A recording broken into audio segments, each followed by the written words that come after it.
શિક્ષાપત્તિના દર્શન બાદ ઓક્સફર્ડથી નીકળેલા સ્વામીશ્રી સાંજે બ્રેટનના હિન્દુ સેન્ટરમાં પધાર્યા. ત્યારે અહીંના કાર્યવાહકોએ તેઓને સત્કારી સંકુલમાં પગલાં કરાવ્યા. ત્યારબાદ સભામાં પધારેલા સ્વામીશ્રીને વધાવવા આ કેન્દ્રના પ્રમુખે અહોભાવ પ્રગટ કર્યો કે હિન્દુ ધર્મ યુકેમાં જાગૃત થયો હોય તો પ્રમુખ સ્વામીના આવ્યા પછી જ. ગઈકાલે ભવ્ય નગર યાત્રા થઈ, તેથી લોકોને લાગે છે કે હિન્દુ ધર્મ ખરેખર અદ્ભુત છે. આ પ્રશસ્તિ જેલી સ્વામીશ્રી ફ્રેન્ડ્સ હોલની સાયમ સભામાં પધાર્યા ત્યારે અહીં વધુ એક પ્રશંસાનું પોટલું તેઓના ચરણોમાં છોડતા જાણીતા લેખક શ્રી અશોક પ્રિયદર્શીએ જણાવ્યું, ગઈકાલની નગર યાત્રામાં સ્વામીજીના અત્યંત ભક્તિભાવના દર્શન થયા. પરમ પૂજ્ય પ્રમુખ સ્વામી મહારાજ પ્રગટ બ્રહ્મ સ્વરૂપ જ છે, તેમાં કોઈ શંકાને સ્થાન નથી. લંડનની નગર યાત્રાના નાદ નિનાદ સંવનું નામ જ લેતા નહોતા. તારીખ 23 જુલાઈના રોજ દેવપોઢી એકાદશીનો નિર્જળા ઉપવાસ કર્યો હોવા છતાં સ્વામીજીના રોજિંદા ક્રમ પર તેની કોઈ અસર નહોતી વર્તાતી. તેથી જ તો તેઓ આખા દિવસનો ભરચક કાર્યક્રમ પૂરો કરી રાત્રે યુવક મંડળની મીટિંગમાં પણ પધાર્યા.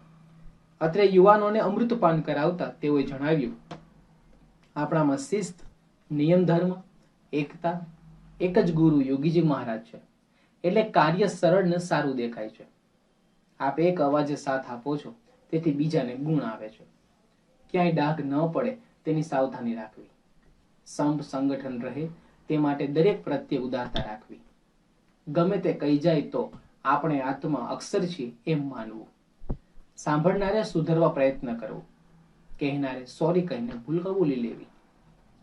દ્વિશતાબ્દીનું કાર્ય સર્વોપરી થઈ ગયું, પણ આ કાર્યથી પૂર્ણતા ન પામવી. હજી ઘણું કરવાનું છે. આખા યુકેને ભગવાનનું નામ લેવડાવવું છે. એક એક તૈયાર થઈ જાઓ. ભગવાનને રાજી કરવામાં કોઈની મોહબ્બત ન રાખવી. હજારો પરમહંસો કપાઈ ગયા છે. વર્તન વાતો કરશે, આપણે લીટો મોટો કરવો, કોઈનો ભૂસાડવો નહીં. દરેકને આગળ કરશો તો સૌ તમને આગળ કરશે. તમે નાના રહેશો તો મોટા થશો. 5000થી વધુ યુવકો થાય એમ કરવું. મોડો વિચાર ન કરવો. ભક્તિમાં ફર્સ્ટ ક્લાસ ફર્સ્ટ લેવો જ જોઈએ. મહારાજની આજ્ઞા પ્રમાણે જીવીએ એ જ સાધુપણ. સર્વને અક્ષરધામ બક્ષિસ મહારાજ યોગી બાપા આપશે.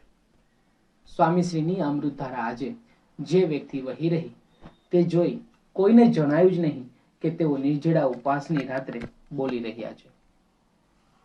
શ્રીજી મહારાજની દ્વિશતાબ્દી ઉજવવાની હૈયે કેટલી હોંશ ધરબાઈ હોય ત્યારે સૂકા કંઠે આવો સ્નિગ્ધ સુધા પ્રવાહ વછૂટે.